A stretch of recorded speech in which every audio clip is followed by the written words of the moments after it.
Legislature. I know we have several guests here. Welcome to all of you, and those online listening, welcome to you as well.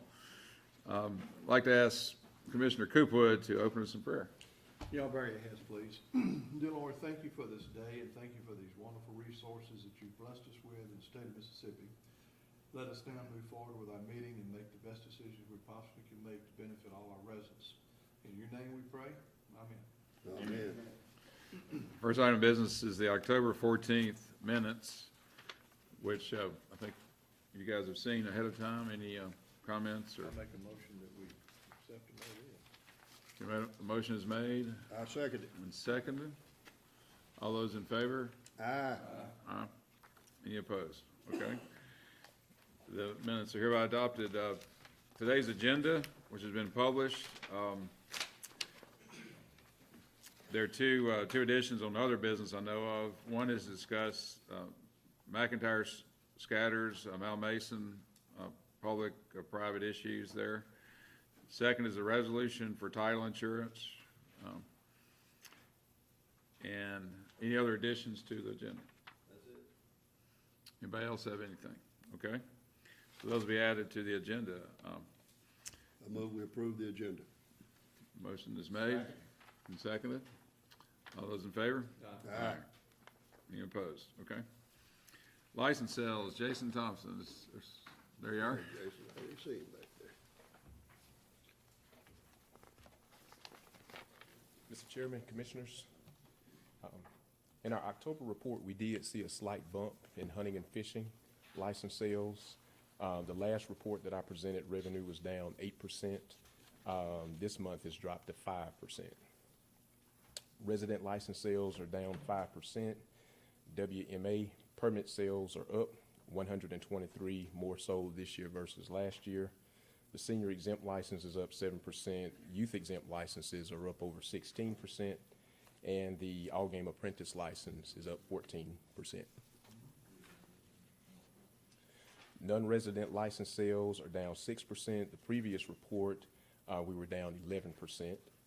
The 7-day all-game license, the revenue is up 7%. 3-day all-game license up 16%. And the revenue from spring turkey permits are up 66%. And that's due to the license increase that we had on those three privileges starting October the 1st. And the permit category is down 2%, and lifetime licenses are identical to what they were on last year. At the bottom of your report, the WMA app downloads for FY22, 3,639, 2,582 iOS users, and 1,057 Android users. 17,243 set up for auto renewal this year versus 14,579 last year. And license packages. We had more license packages sold for the month of October versus last October. I have another report that I included in your binders where you see the column for FY21 highlighted. And that's the new version of the report that I presented on last month. And it's a total of 4 months, and it's a 4-year comparison to just show you how where we are this year compares with the 2 years before COVID.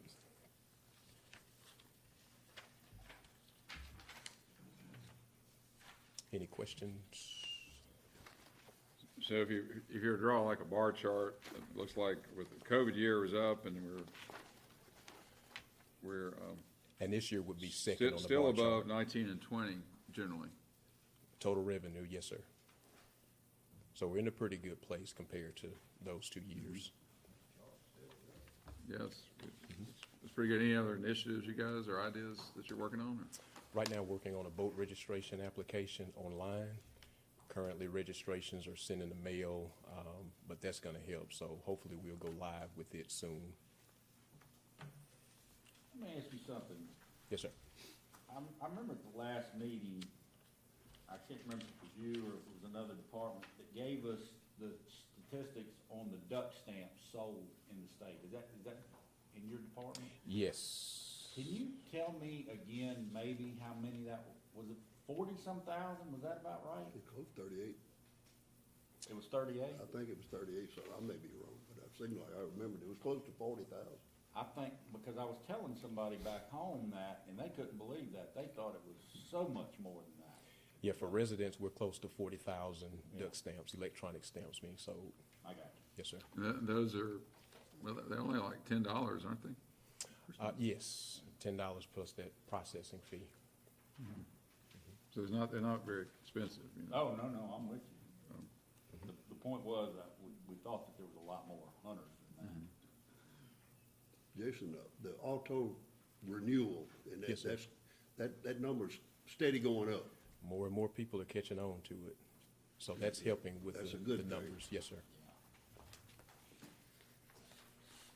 Okay, any other questions? Okay. Okay, Jason, thank you. All right, thank you. Appreciate it. We didn't have anybody registered for public comments, so there should be no public comments. Next is wildlife, Russ Walsh.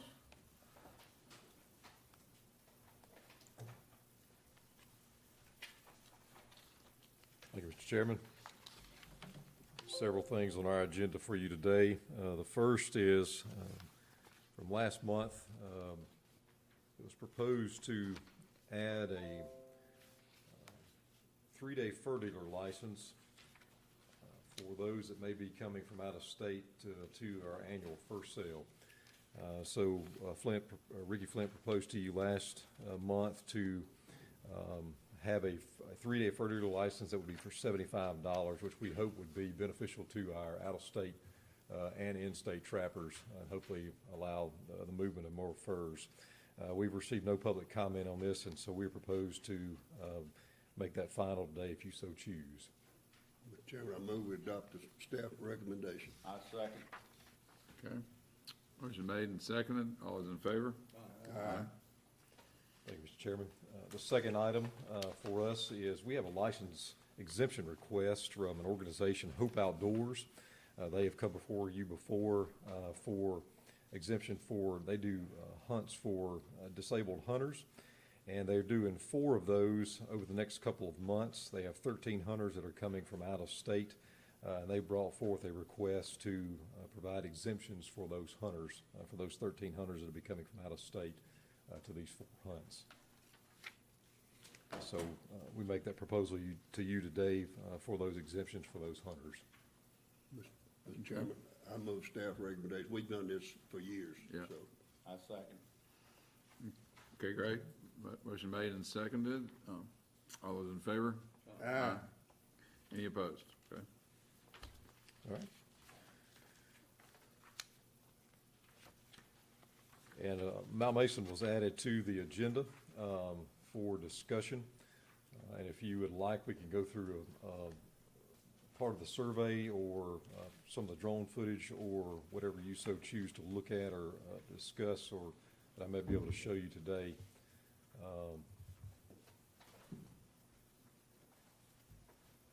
Or we can look at some of the maps there, whatever you deem appropriate to look at. If we could go back over, if you would like to go back over, just as a reminder on the survey, our hunters, the public land hunters did indicate that they prefer no change to the hunt structure at Mal Mason, and go back to the points here that 88% of those were satisfied or neutral with the hunting and boating safety. So public land hunters did not indicate there was any issue with safety there on Mal Mason.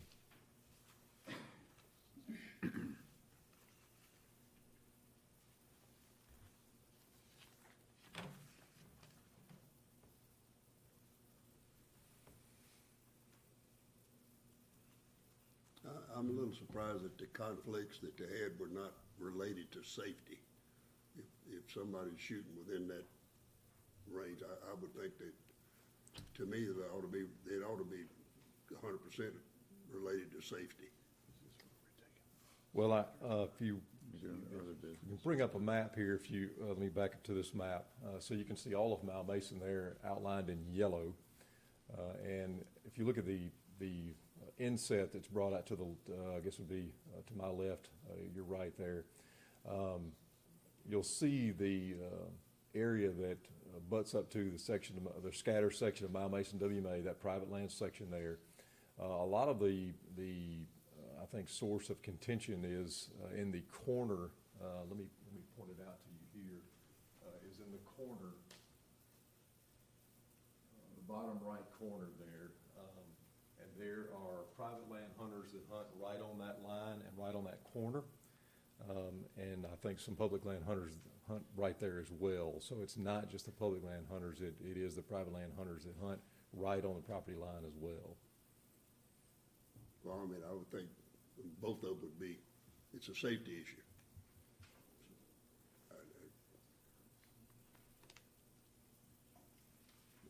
Based on the survey data, Yeah, that's what you the public land hunters don't indicate that it's a strong safety issue. Yes, they say that folks are hunting too close. They don't indicate it's a strong safety issue.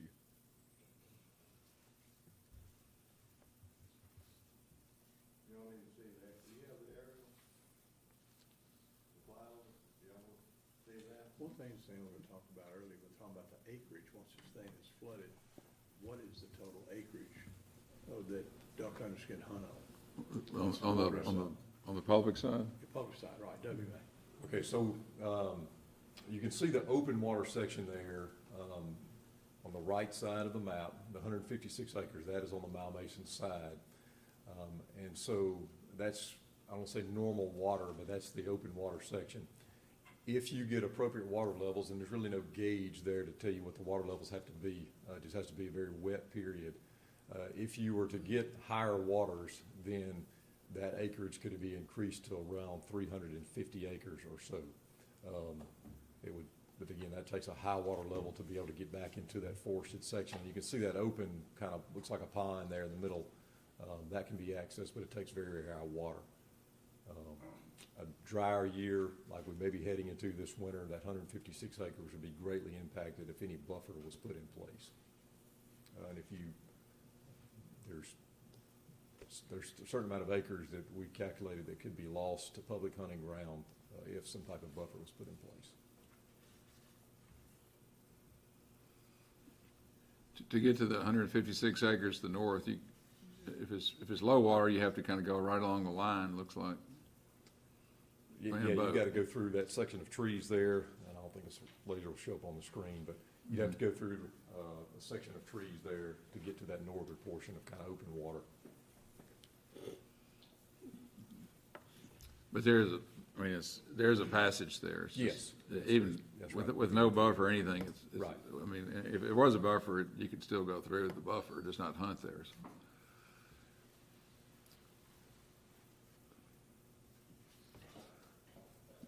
So what you've observed is people hunt on the north 156 acres and the south part too. That's correct. Those two sections of open water, that's a total of 156 acres. Oh, total One more time, both 156. of those, Oh, I yes. got you. Yes. But the conflicts have been on that east or southwest corner, Maybe southeast corner, yes, southeast corner of the private. of the private, I correct. got you. Now, when the private landowner hunts on the line and kills ducks and goes over into the WMA to pick them up, does he have to have a WMA permit? That's correct. He enters the WMA, yes. He has to have a WMA permit. When he goes to the boat ramp, our boat ramp, he has to have a WMA permit. That's correct. And check into the WMA. And check it to the WMA, correct. Is that an online check-in there? Yes. Yes. And it has to do with the day of, That's correct. the day when they hunt or something. That's correct. What about the WMA hunter? They have And to he check shoots a into- duck that falls on the private land, he That'd be right. He couldn't put a retrieve duck land out there, it Unless he had permission to unless enter he the had private permission land. from the landowner to get there. That's right. I got you.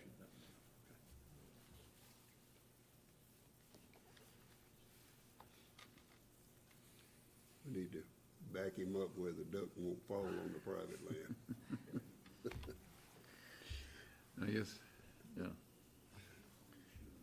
Our proposal, Shoot him straight up, we'll fall straight our down. proposal in order to try to get a better handle on it is to saturate with law enforcement every weekend, December and January.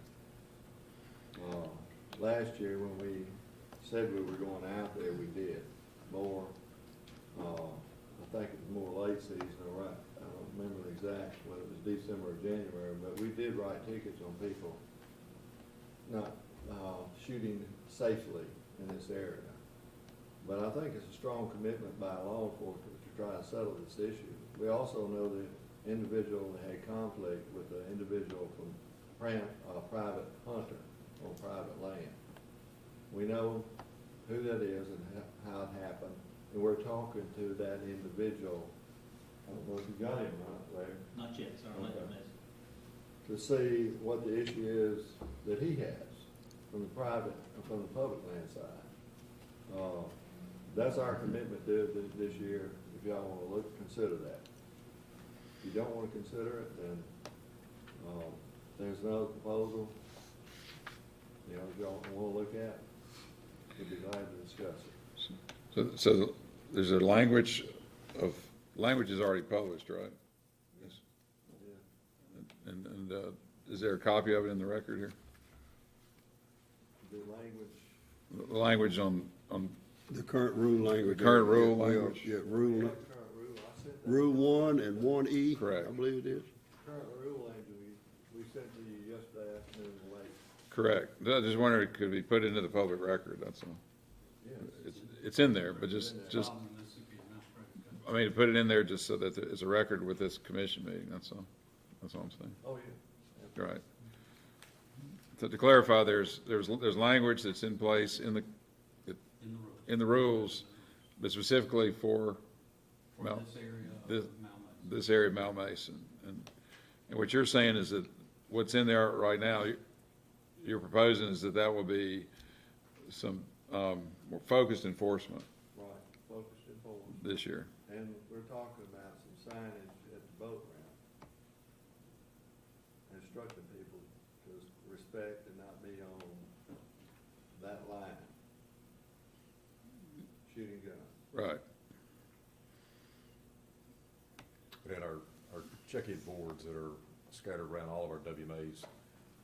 A copy of the regulations for that area is always published on those boards, so it's always available to the hunters. Russ, and you know WMAs where you have a line, a property line going through the middle of it like this for waterfowl? Not for waterfowl, I mean, obviously, property line. Right. Right. Some for- issues, we have property lines Sure. that we deal with on other WMAs, but not for waterfowl. Right, I mean, it's, for deer, for land-based things, it's not as, it's more clear, I guess. Right, yeah, for one like this, where you're going through a body of water, that's not public, not public water, certainly makes it unique. You know, we do have problems with, people on two private landowners and one on the line shooting on the other private landowner's property. That's every year we have that problem, several locations. It says in here, therefore, hunters should set their hunting positions a safe distance from the line. And my problem, and my question is, what I determine is safe and what somebody else determines is safe, probably is gonna be something different. Kinda like speed limit. That's right, but if whatever is safe, that's the reason I think we need to put a recommendation what safe is. And I don't know if it's 100 yards, 50 yards, 10 yards, or what, but I think it ought to be a number there that the person that's out there knows that I know I can't get within 50 yards. I mean, Well, you can't hunt within 50 I mean, it yards. just says safe, and that, to me, that's just, I don't know what, it ain't enough. If that's what the guy that testified down here a couple of months ago. And like he said, he thought he was still 16 years old when he got confronted by a 16-year-old. And he was whatever, I don't know how old he was, 60 years old or something. And it's not, and that ought not be happening, and I just think that'd put more teeth in this if we just came up with a number. And I don't know what the number is. 50 yards, I know one of our members thinks 100 yards, another one said, but I just think if we had it clearly defined, safe means 50 yards. And that's where I'm coming from. As a And note, I don't know how much of your land you'd lose. I don't know that, but I don't know how much it's gonna be flooded or what it's That's right. just a regular, so that- who knows? that's a significant point that you bring up. So if you put a 50-yard buffer, and you can see there in the inset of that map there, if you were to put a 50-yard buffer on that section of the scatters, you would lose 24 acres of huntable ground. If you were to put a 100-yard buffer, you'd lose 48. During a drier year, 48 acres, if you put a 100-yard buffer, 48 acres would essentially be a 30% loss in huntable ground for public hunters in the scatters. I consider that to be significant in an area that's already, somewhat restricted. But side going by back to side. safety, It's safety. what if you say one guy from getting his Safety eye goes- shot out or safety something? I goes mean, both ways, You I can't would hope. you can't put a measure on that. Right. I just think we ought to make it a little clearer that, hey, safe ain't 5 yards off. Safe is, we think, and I don't know if 50's safe. Well, our position is not to go take away 48 acres from public hunter. Our means, the staff and my position. I understand. The offering has been to saturate every weekend in December and January with officers. And the officers are gonna be looking at those light posts that we put down all through there that have the message on the post. And I understand about near, but if an officer's out there looking at it and he sees that person is too close to that line, he's gonna write a ticket. I hope, And he's gonna have to do the same thing at 100 yards, but we're not gonna have demarcation that easy. We've spent a lot of time and effort trying to put those posts out when you're talking about water level that's fluctuating, and we had to get out there in boats in order to do that. You're not handicapping the officer there? I mean, you're making him the jury and judge and everything. You're handicapped in either way, if I you wanna put it that way. Sam, I've been along for way too long. You set the rules, and if it's 100 yards, you mark 100 yards over there, and it's marked 100 off the property line. By God, if he goes in there, he's wrong, so he gets a ticket. But if you say approximately safety or what all that could, if I was a judge, I'd throw it out half the time because we're handicapping our officers.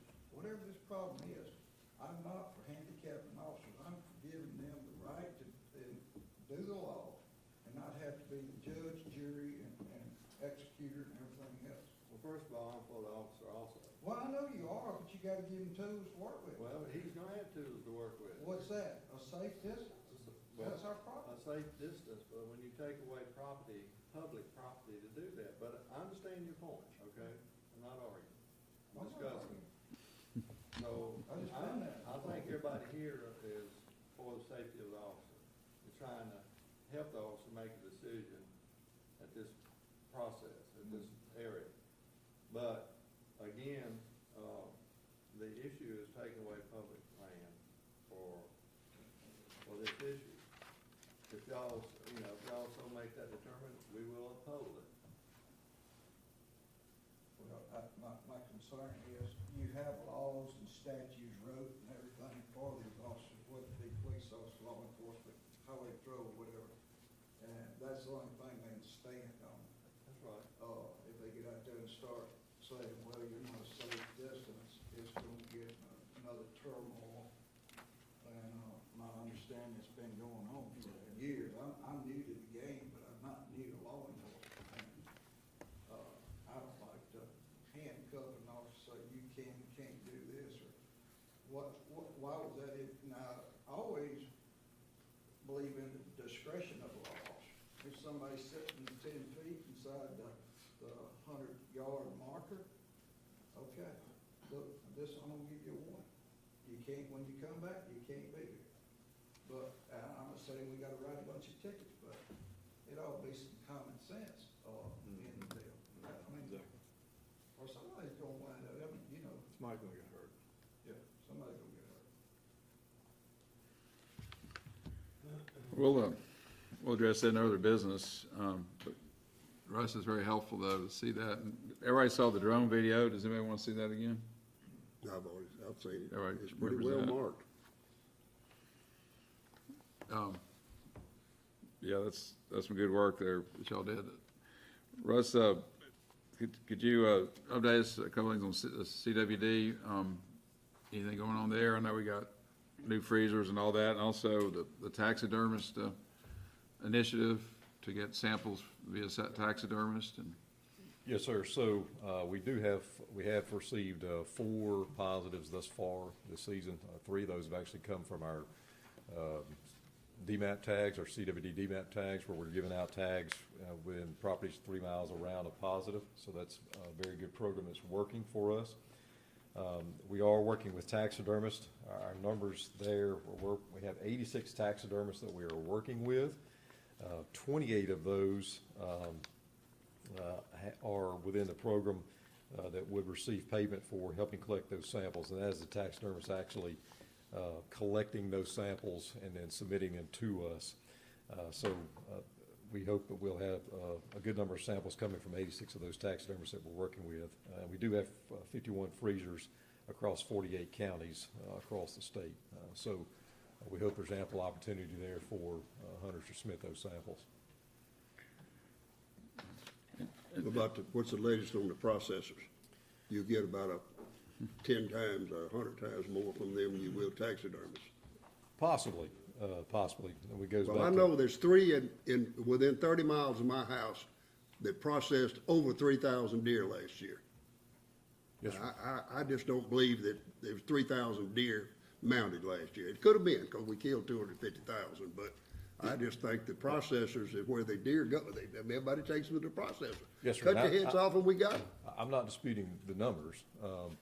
Just goes back to the sample integrity. And to your point, we are working with those processors near your home, near Tallahatchie County. Well, we're in the CWD zone. Yes, sir. So there's And- one and right there there- on the Panola-Tallahatchie line. Yes, sir. There's a Pitcock. freezer He told me there. he did 2,000 last year. Yes, sir. There's a freezer at all 3 of those locations.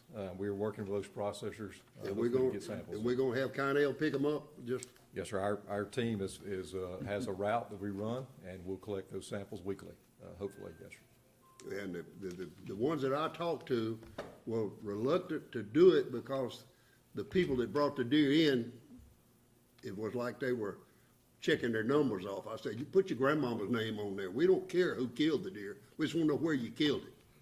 Yeah, that's right. We're not checking license on, hey, this is the 5th deer you've had, well, I got 8 kids at my house, each one of them killed one, you get all kind of stories, but the people that are bringing the deer in don't want that to be tested or checked. And I told them, I said, just fill the thing out where you killed the deer, that's what we interested in. Right. And I mean, there's a lot of them up there, Russ. I mean, that place at Holcomb. I mean, people come from all over the state to bring the deer there because he does different things. He makes different kind of things out of the deer meat. Right. And the one at Pope, I mean, he told me 2,000. Now, we picked up some deer there last year, Yes, sir. We've but they been, called in and said, hey, this deer looks a little suspicious. It don't look like the rest of them, so maybe he's got some, and we didn't find any, but they were good about it, the processors. right. We, as you mentioned, Peacock, we've been working with him already. But all 3 of those that you brought up, we established. We're gonna have freezers, of course, they got coolers there They're on the all- property. yeah, but freezers are already there. We're gonna put our freezers there? They're already there. Okay, I didn't know that. I'm glad to hear that. that's great, Russ. It's only 51 freezers. We have the geographic distribution of the taxidermists is all over the state, or? Yes, sir. All over the state. That's great. North to south. And there are funding processes available to help incent them. So 28 have signed up for the That's payment.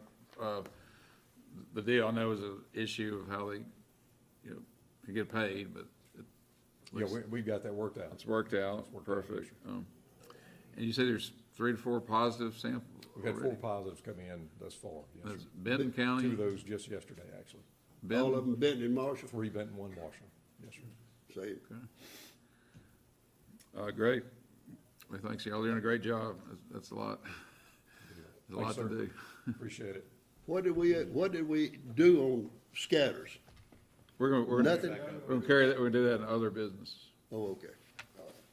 Thank you, Mr. Chairman. Thank you, sir. Answer your question. Parks, Andre. My man. Good morning. Morning. State Parks had another good month, guys.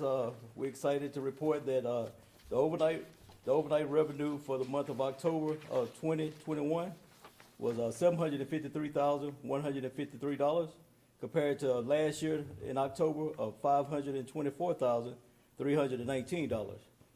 So we had an increase of $228,834 for the overnight revenue, for October.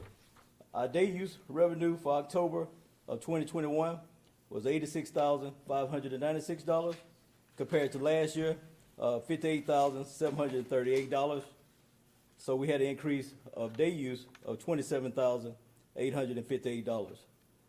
The gross monthly revenue comparison for October 2021 was $839,749 compared to last October of $583,057. So we had an increase of $256,692.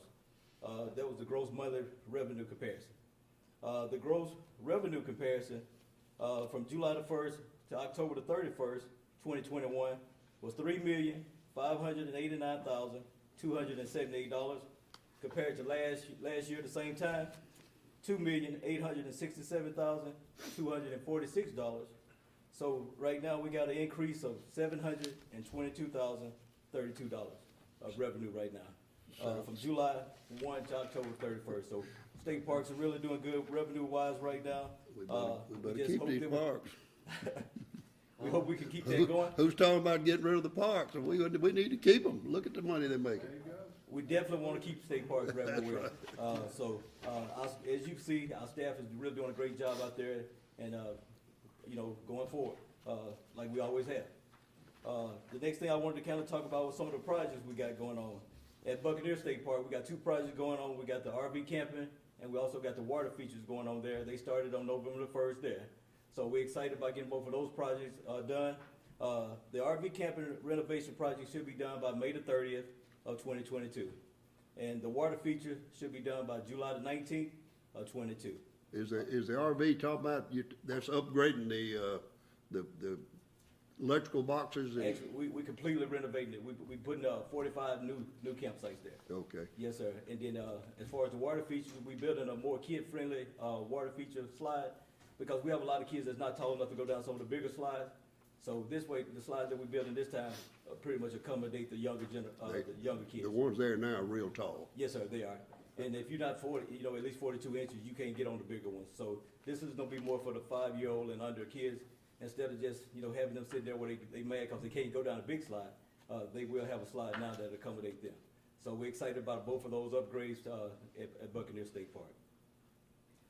And also CASA, we got a AmeriCorps started at CASA on the 29th of November. You know where that's at? So we're excited about partnering with AmeriCorps again. I talked to the Yalobusha County supervisor on yesterday. He's gonna bring a lot of equipment in. They bringing a dirt work in for us.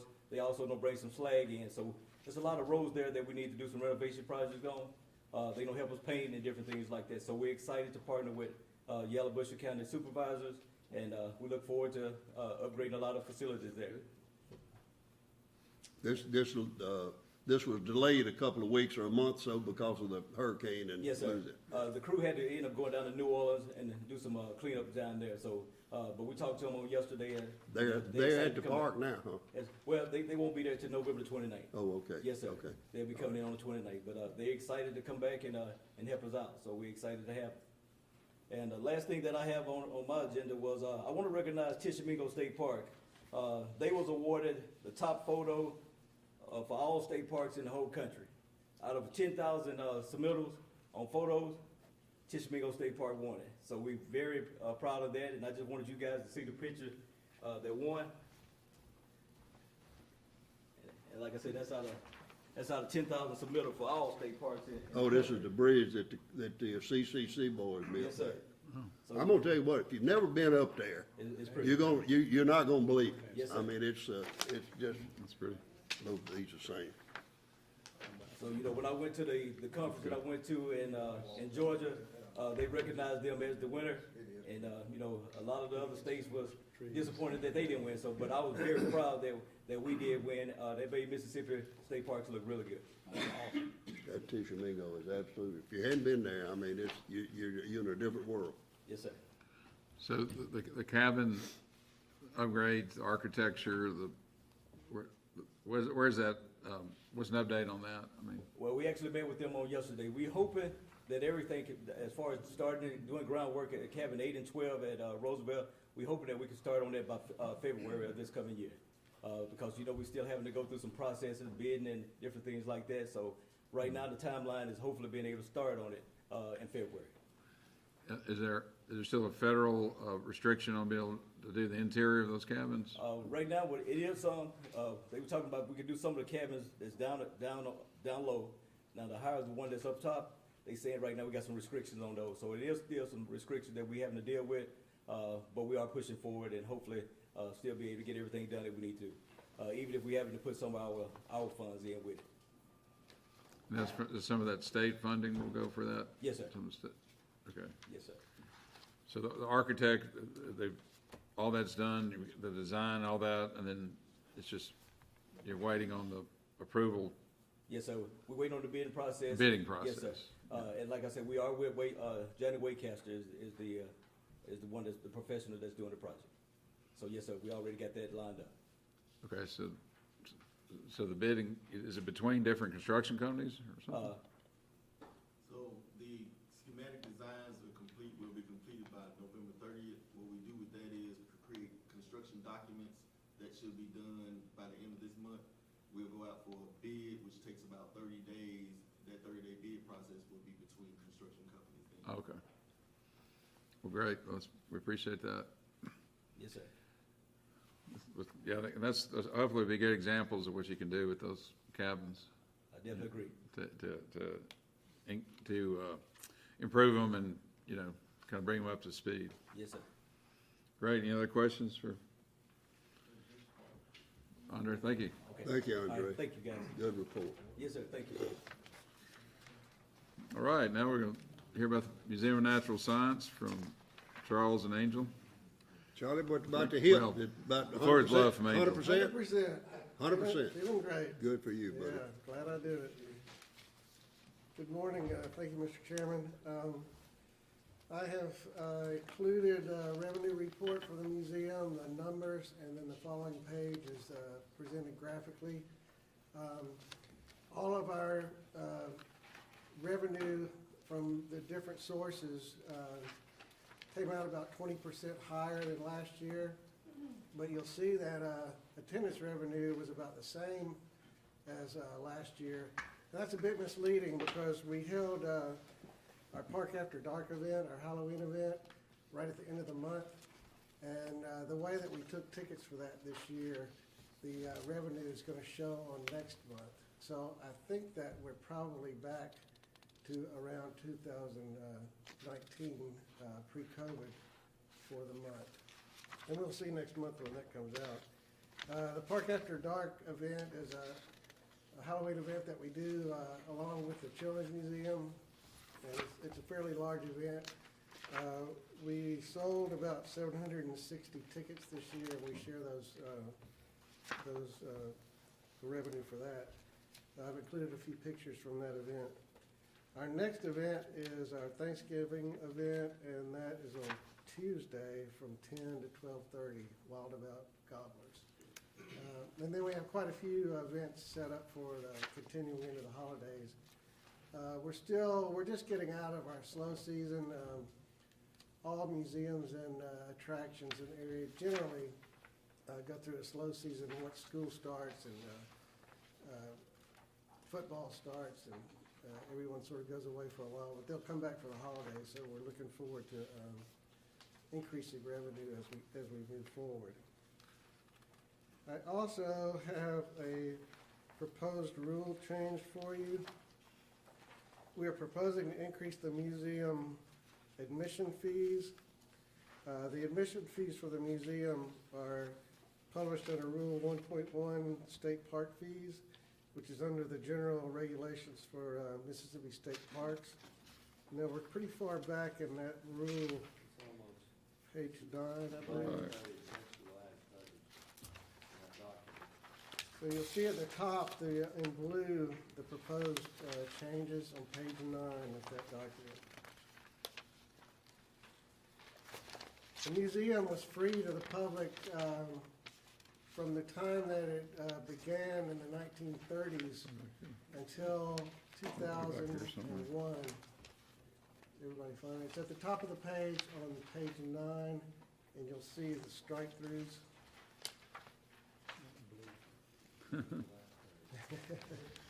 You can come show us what you're talking about?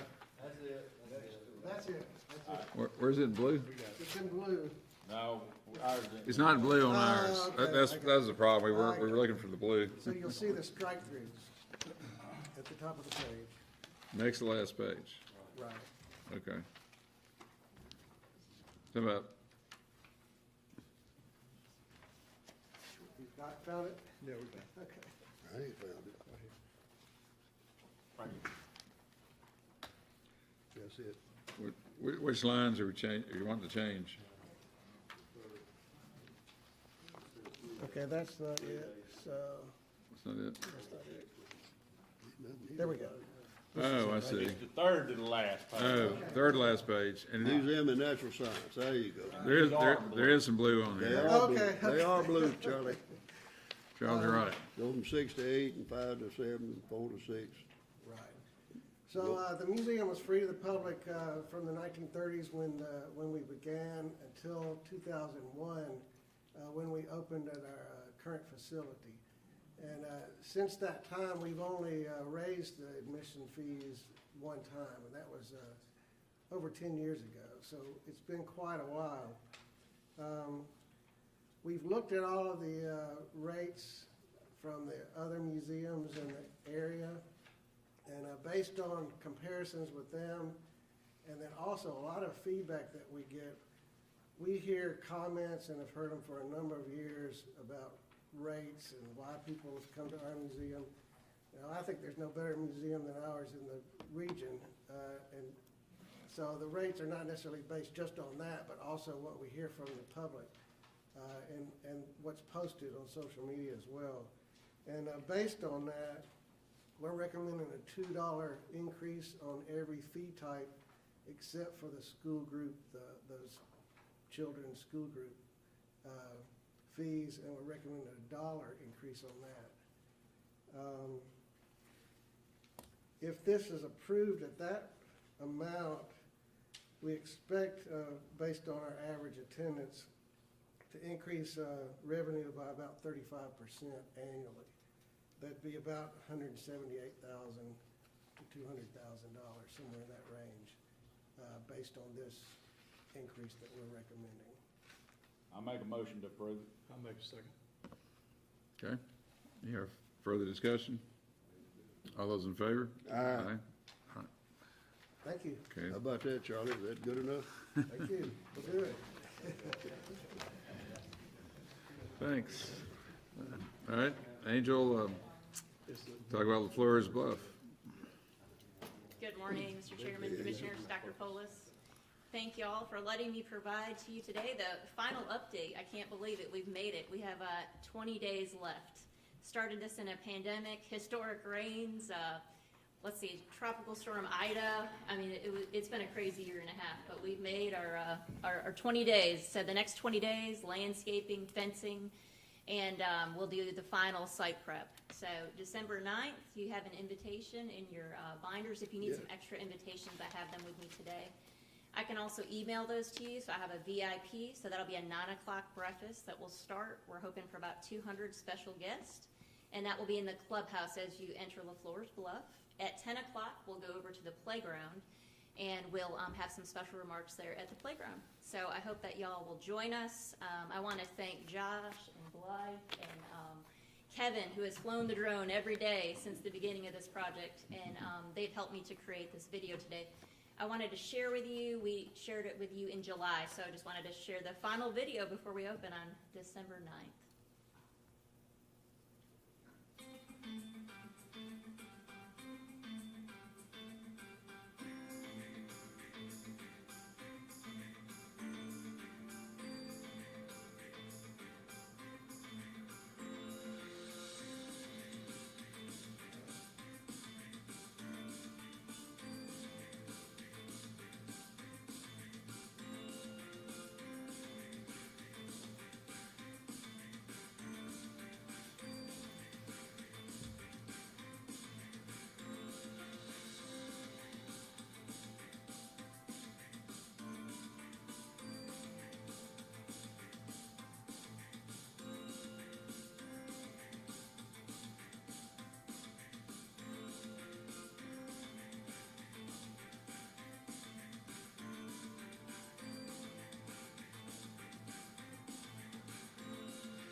Thank you. We look forward to you being there to open the best playground in the state. So Can I bring my boys you sure can, where they can slide? definitely. Lynn, you ready? Leonard, My 5-year-old was afraid, but He's only 29. yeah, I'm only 41. Will you push me on this one? Yes, Yes, sir. you will like the keeper slide, I promise. so, I'm 41 and I loved it. Hey, why don't you just ask Mr. yeah, Chairman? I slid down it. Do we have pictures of that? We have a video. We have a video. Oh, yeah. We have proof I slid down it. Yes. It's very fast. Do not put your elbow down. You might get a little burn on it. So thank y'all for all your support on this project, and when I come back in December, we'll be moving into the next phase. So we'll have an outdoor pavilion coming, we have an interactive walking trail, and there's a lot more to come. So thank you. I appreciate it. Thank you. So Thank Angel, the parking, so it'll be free to come to the playground, Yes. correct? Yes. And you have the entrances where they go to the, So next spring, we'll start working on that joint entrance. So there'll be one joint entrance for both museums. Right. And then the additional parking will occur there a little Right. more. We're hoping next spring, summer. So currently, right now, so we'll open to the public on December 10th on Friday. And we'll be open from 8 to 5 Monday through Friday, 9 to 5 on Saturday, 1 to 5 on Sunday. So we're following the museum's hours just Yeah. for security and staffing. And so that's how we'll get started. so they come through that, the gate gonna be manned or staffed or? Right now, the current gatehouse will come down. Eventually, we're gonna move that back. So- Right. But it'll be there yet. We are gonna have somebody in there for the time being. For the time being, but anyway, it's free for the Yes. playground, then they come to the museum, they pay there. Yes, sir. Or the Children's Museum's a separate entrance now. Yes, sir. Right, okay. We'll have to go get the big tour and Yes, play. definitely. Thank you. Thank you. Communication and outreach, Jennifer Hitt. Good morning. Thank you, Mr. Chairman, Commissioners, Dr. Polis. Just a quick update for October. We did reach out to some new conferences and participate in those. It was our first time at the Crappie Expo and also the Mississippi, the Governor's Conference, Tourism Conference in Mississippi. So those were good connections to make, and we'll continue to do those in the future. We participated in the Trooper and Treats, a Halloween event. We've also got some pictures attached to the report that you may be able to see on the back there. We shared several items on social media. We have the top 5 posts there under the social media statistics. The one correction I do want to make is the largemouth bass. It wasn't a record, but it was a trophy. So I didn't want to take anything away from anybody, so we are impressed with that, though. And the similar posts are top posts on Facebook and Instagram. And we also started our state parks Instagram page, so they'll have their own identity with all of the things that are going on with state parks. We wanted to give them their own brand and keep the public informed of what's going on, and we are encouraged by the activity that we received, but we are trying to grow that. The other thing is, in your binder, I think everyone should have received a postcard for the state parks tag. So, share that with your area and encourage them to support state parks. All of the money for the sale of that tag, the money that comes to the agency goes to the State Parks Infrastructure Fund. So, if y'all don't have any questions, thank you. So the social media is mainly Facebook and Instagram? Social media is Facebook, Instagram. We do have some Twitter followers, and then just the new State Parks Instagram page. Is our Instagram numbers, are they growing? Is it in here if I missed it? They are, October was a little bit of a challenge. You can see the decreases there, but the post frequency was down in October, so Well, I'm that's. thinking that back in August or so, we started out with, what, 6,000 or 7,000 or? Right, so our goal for Instagram is to reach that 10,000 mark. Yeah. And, we are continuing to grow, so So now good. we're at 9837 in followers. We're real close. That's a lot of distance we traveled in the past 2 or 3 months. I mean, a lot. Absolutely. We've got a couple of new additions to our social media and marketing outreach group. So Jennifer Shows is one of them. She's behind the monitor over there. And then Blythe, who is sitting in the back, she's been on the road taking photography, updating our stock photography, and taking some beautiful landscapes across our parks. So we hope to have some good marketing data in the future. That's great. Jennifer, question is the communication outreach, like the wildlife outreach on social media, does that come through you as well? Or Yes. So like, no, We William are- McKinley, you had a really good program on Yes. on deer. It was like a 4-part series or something. What else have we put out on wildlife So type stuff? the top post that we highlighted in October, they're attached behind the report there. We highlighted fishery with the trophy bass, that was the, top people reached, is that the right terminology? And then we also had because of small game season, rabbit season, and we highlighted a disease that's related to rabbit. And then we also went to Muscadine WMA for duck hunting. And then the law enforcement with the trooper and treat. So, and we're constantly meeting with each bureau, getting input from each of them and highlighting along the way, so. And Fire on the 40 on Instagram, so that was the top post for Instagram. Well, that's great. Sounds like that's really growing, I guess, as far as the, Yes, We looks are. and likes and we are. views and stuff. Okay. Any other questions? Okay. I still can't understand the deal that we heard about last week, is about banning those mallards in 2013. And they killed the mallard in Saskatchewan in 2021. Right. I really didn't know a duck could live for Some of them live 8 or 20, 9. some of them live 20, 25 years. Long time.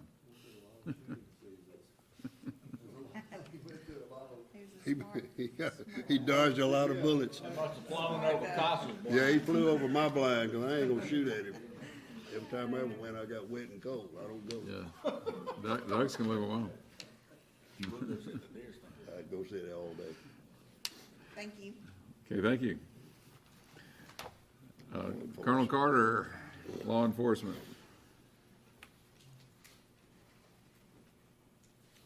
I'll be every afternoon, starting Sunday. I'll be in there 3 to 5:30.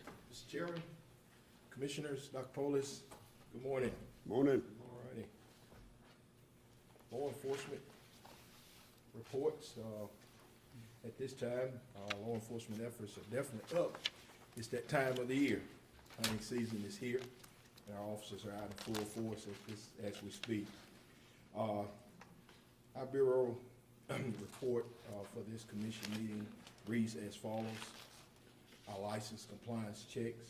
For the month of October, there were a total of 259 citations issued. The top 5 are no hunting license, no license, 58, trespassing is 30, supplemental feeding is 16, no WMA user permit is 20, and no boat registration, the numbers were 12. Colonel, Yes, sir. tell me what supplemental feeding, you said 16. Now, what is that baiting? Yes, sir. That's. Why don't you call it baiting instead of supplemental feeding? Well, Doug Mann can educate you on that. Cause you get, the penalty's worse for Yeah, supplemental feeding. one of them's $50, another's $250, is that right? That's about it. About it? We can generate a little more revenue for the county if we write them for a supplemental feeding violation. To me, baiting ought to be worse than that. Ought to be worse than supplemental feeding, because I've supplemental feeding forever, and I ain't breaking the law. But you gotta get the legislature to change that, right? Yeah, but yeah, I just was interested in supplemental Yes. feeding, but that is baiting. Pouring it out on the ground or in front of you, or with doves or whatever. Yes, sir. If you pour it on the ground, yes, sir, but Yeah, I know. if you're not following the regulations under supplemental. Unless they tell you they hunt Yes, sir. hogs. Exactly. Or it could be in the CWD. Colonel, Yes, sir. on citations that this agency writes, where does that money go to? County. The funds for the citation goes to the county, Yes, sir. Not to this agency. not to No. the station, no, sir. No, the Right. agency gets no money. out of it. Agency gets no It goes funds to the out of it. county. It belongs to the Well, county. the JP agrees with us.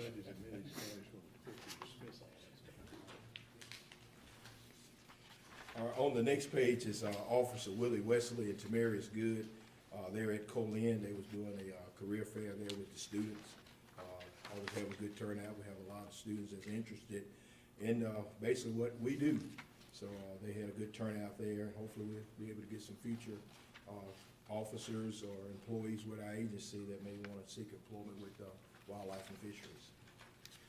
On the next page is Officer Blaylock in Itala County. He's talking to students about the day-to-day duties of a conservation officer. An outstanding job that he did. We got a lot of good compliments from the school on his presentation. Very good job. The next page is Officer Norman Niece, Officer Loper, Huron. They're made a stop there in Newton County.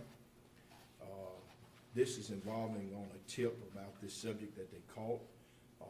Subject was apparently using a thermal suppressor where he was harvesting deer, but he was using the smoke screen. He was coyote hunting.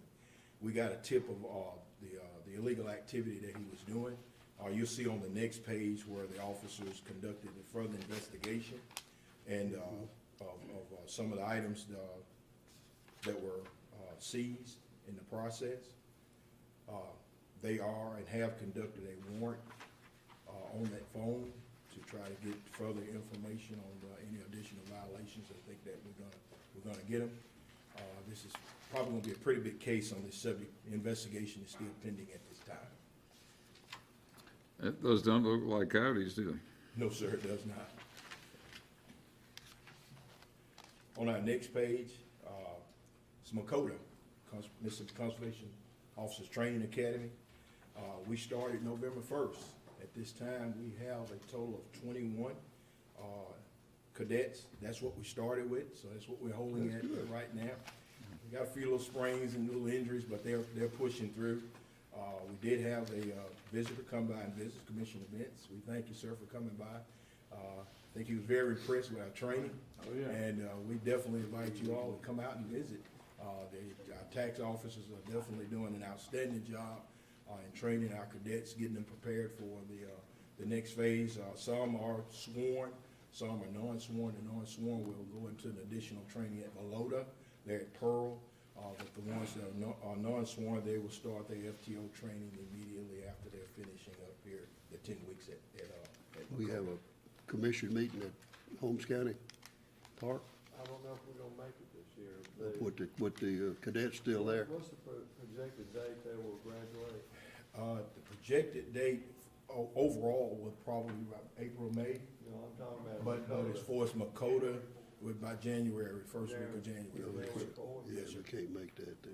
Won't be able to do it. You go in, I mean, the next class, when maybe we can put our scheduling, go there. Yeah, that was impressive seeing those, where they had the discipline.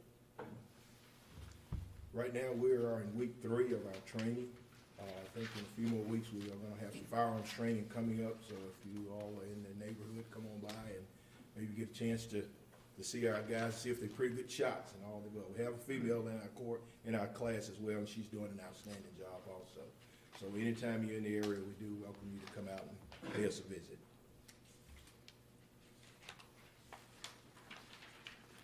On the next page is our McHenry. Project is underway as we speak. If the weather permits, dirt work and asphalt to that location is scheduled to be completed by March of next year, 2022. So everything is going pretty good so far.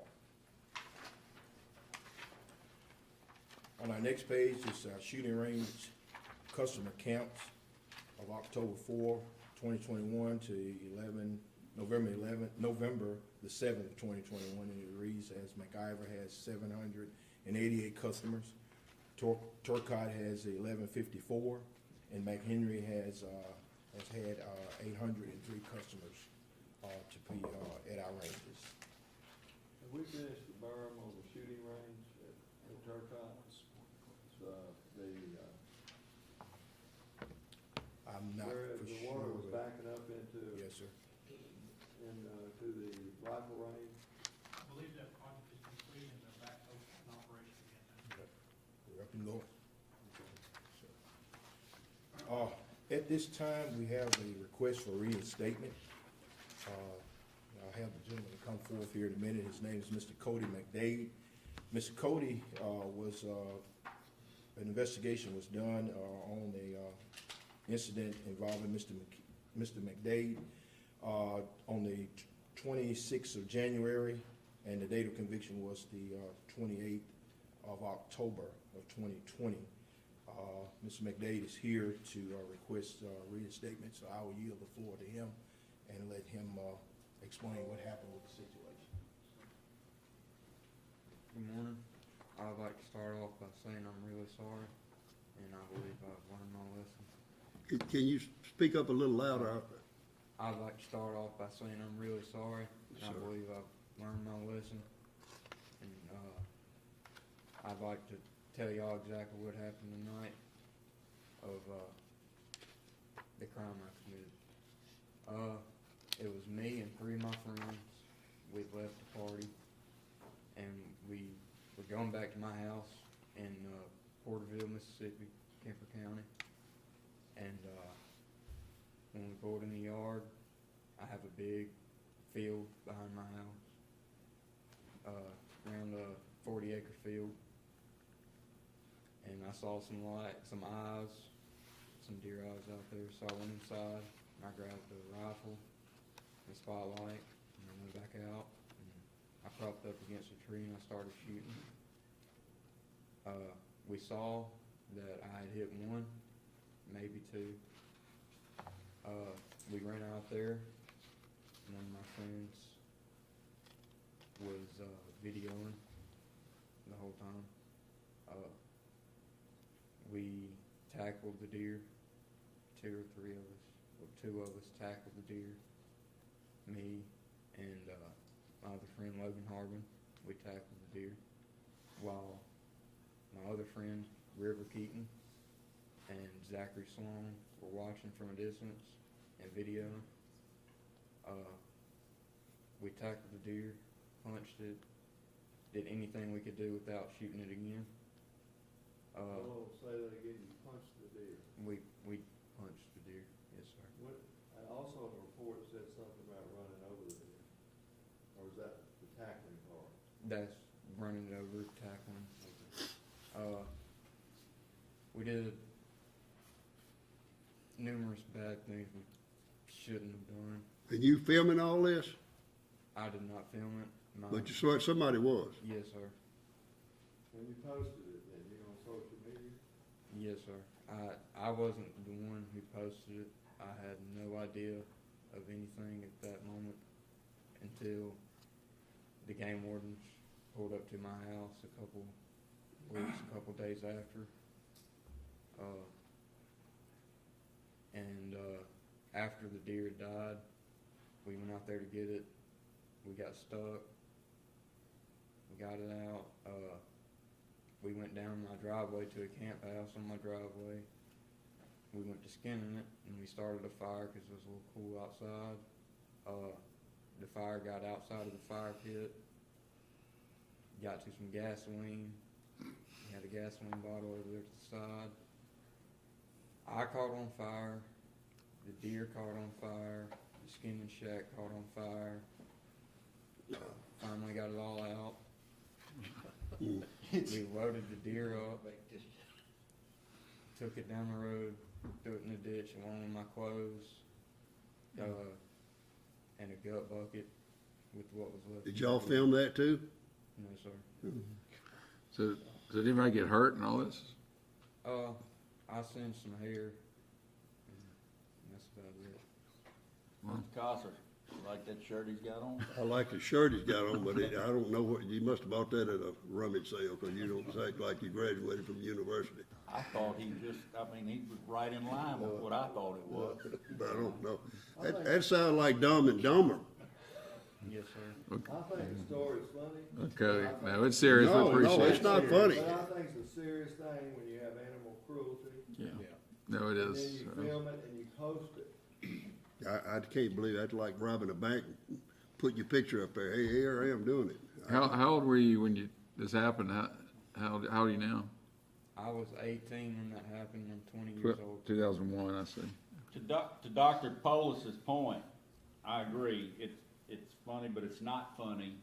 And our biggest adversary in the hunting world is the animal rights activist. And when you post stuff like that, you do nothing but feed and feed and feed them with the information to turn it right back around on the legitimate hunter. He's 100% right on the animal cruelty. And the animal rights activists are our biggest adversary out there. That's correct. You don't do anything but give them an opportunity to poke us in the eye with something else. If y'all don't have any questions, I'll make a motion to reinstate it. One more question. What have you learned from this that'll apply to the rest of your life? What's the biggest lesson, you think? I will never touch another gun in the spotlight in the same. I'll leave the gun in the truck if I have to go look for a deer.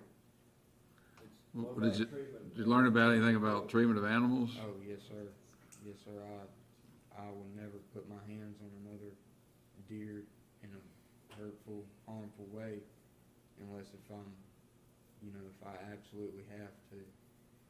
And be careful building fires. Yes, sir. A lot of lessons there. You went from worse to worse.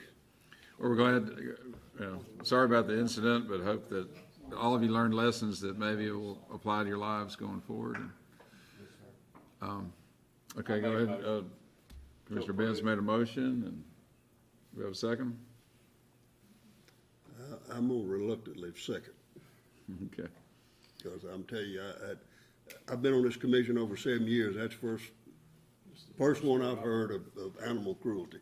And I've killed a lot of deer, but I always shoot them on, if you've got him, he's wounded, why didn't you shoot him again on the ground and put him out of his misery? I was out of ammo. I'd shot.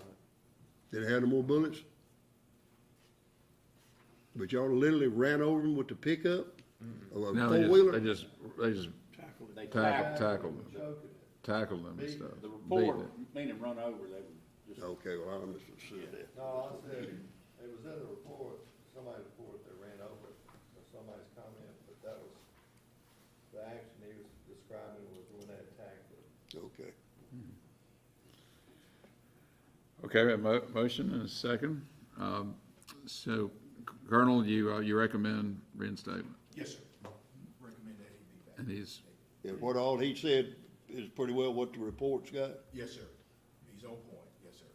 He was honest, he told us everything. The way the statute is written, there's no other option but to do that. right. Okay, Correct, Colonel? That's correct, sir. Yes, sir. Right. It's in statute. So that needs to be changed. well, Cody, we feel like, hope you've learned some lessons here. And, obviously, we all make mistakes, and we all make mistakes. All right, all those in favor? Aye. Any opposed? Okay. Thank you. Thank you, I sir. got one more question for you, young man. Yes, sir. You say the law enforcement officers came about 2 or 3 days after that? I want to say that's correct. So what, I mean, the deer's gone. So what did, they must have had a lot of evidence. That- Social media. So, oh, that's right, you put it on social media, that's real good, yeah, okay. My, He didn't do it, his friend did it. old friend. Okay. Thank you, buddy. Thank you, buddy. I do like your shirt, though, by the way. Thanks, Cody, appreciate it. He had took the guts of Red Ryder to come up here, and do what he did. That's what he did. So next, we have other business. Thank you, Commissioners. Thank you. Colonel, thanks, sorry. Thank you, sir. The next, we mentioned that we address the McIntyre scatters issue we want. We talk about there's a resolution for title insurance. And we didn't mention before, but we possibly talking about asking the Attorney General for opinion on selling deer from high fence. Was that something that we need a resolution on, you think, or? We need a resolution on it. Just from the Meeting we had earlier in the week. the meeting earlier in the week about the selling, getting the Attorney General to do a opinion on whether you can sell deer from a compliant facility to another, yeah. We didn't mention at the beginning of the meeting, but maybe we should talk about that too. First issue, McIntyre scatters. I know Commissioner Coster, this is your district or Coopwood? It's my district. Coopwood. Look, I think we've talked enough about it, and it's just a tough situation. I'm coming from the point of safety. And to me, to take out a few acres in order to protect someone from getting their eye knocked out or hurting anyone like that is very important. I mean, it's a small price to pay. Because if we don't do something and someone does get hurt, all of us are gonna not feel good about that. Okay. So, I wanna make a proposal that we put a 100-yard buffer in it, and let's put up a comment and see what happens, and then we'll go from there. That means we'll actually vote on it in 30 days, right, Sam? Is that how it works? No, you vote on it, man. All right, It's gonna go out in 30 days. okay. I'll second that proposal. So motion is made and seconded. What other discussion on it? We've discussed a lot, but As I think I stated in the last meeting that I'm opposed to it, but as to the mayor's point, you better give these law enforcement officers some direction and not a guessing of what 100 yards is, because there's gonna be a guessing game.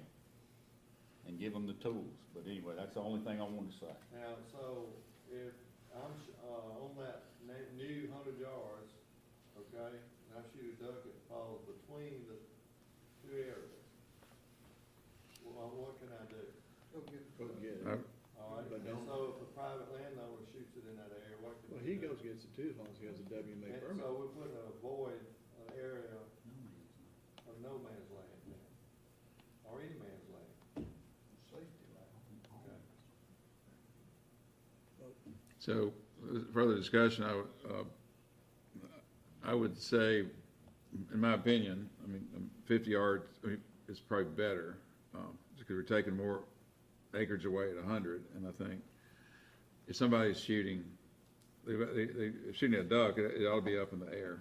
Now, if they're shooting one on the water, then you have an issue, safety Want me to issue. change it? No, I just, for discussion, as a friendly amendment. And another thing that I would advocate that you add to the motion would be that law enforcement, whatever, would continue with the plan that Sam mentioned earlier. The law enforcement would put a focus on that between now and this whole season, because this will not be in effect for 30 days. Anyway, unless it's approved in 30 days. And the first season opens in November. Friday after Thanksgiving. So law enforcement would continue on with their plan to have a presence. Would encourage that, and then, and I would say 50 yards. This, y'all think about it, but that would be appropriate. It basically just keeps people off the line. And then I would say they're free to travel within the 50 yards. It's not a no man's. It's just you cannot set up to hunt within the 50 yards of the line. No, you cannot set up to hunt no closer than 50 yards of the line. Well, I think you have to vote call the question, which I won't do it, and the motion was 100 yards. That's correct.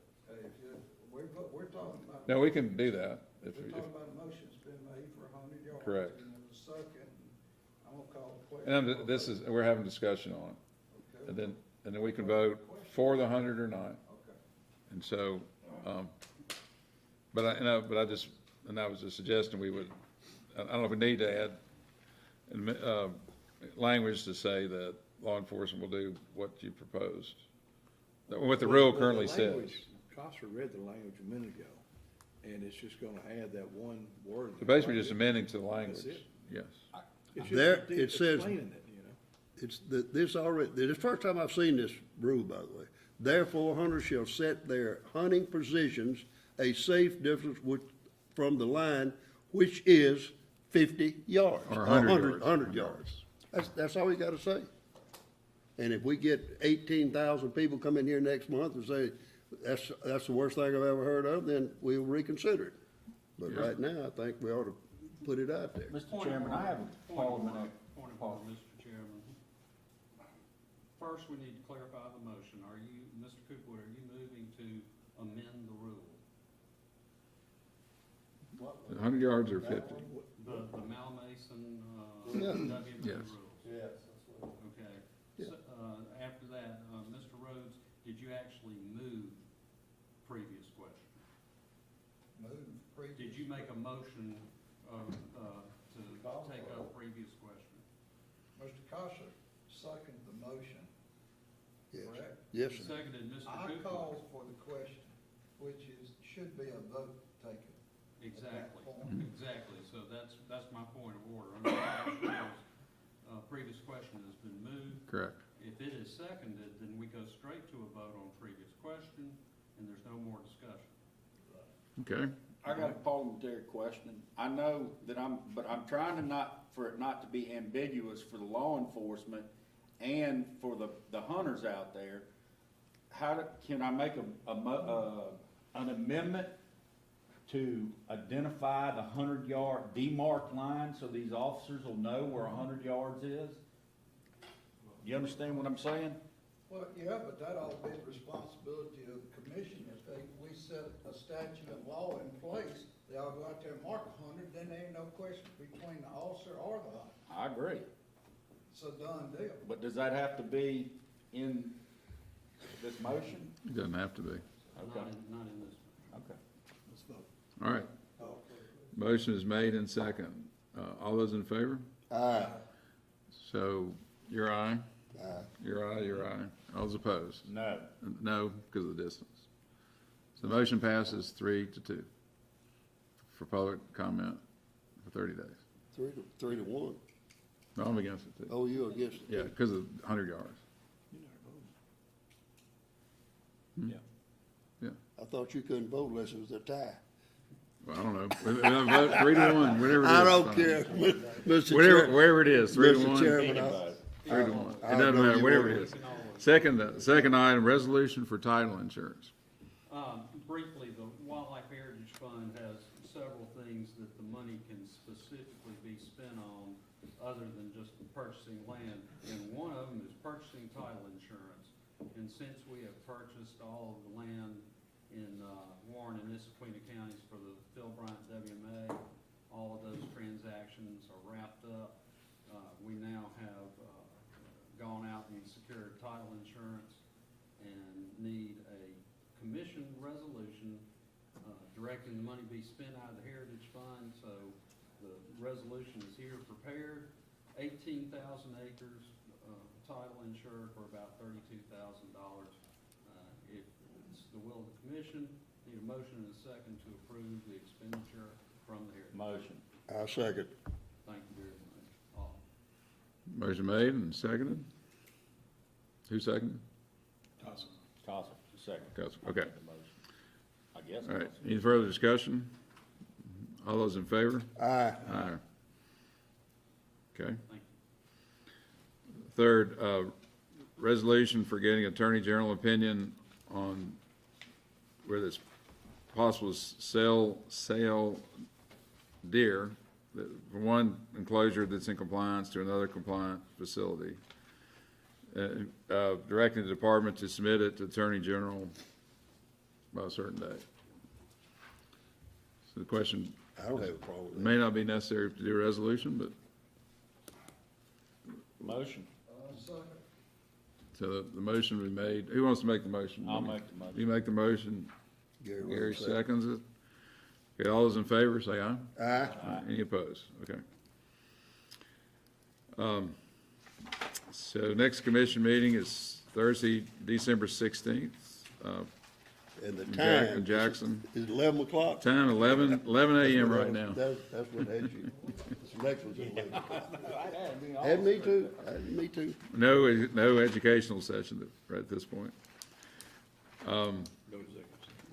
Well, I think,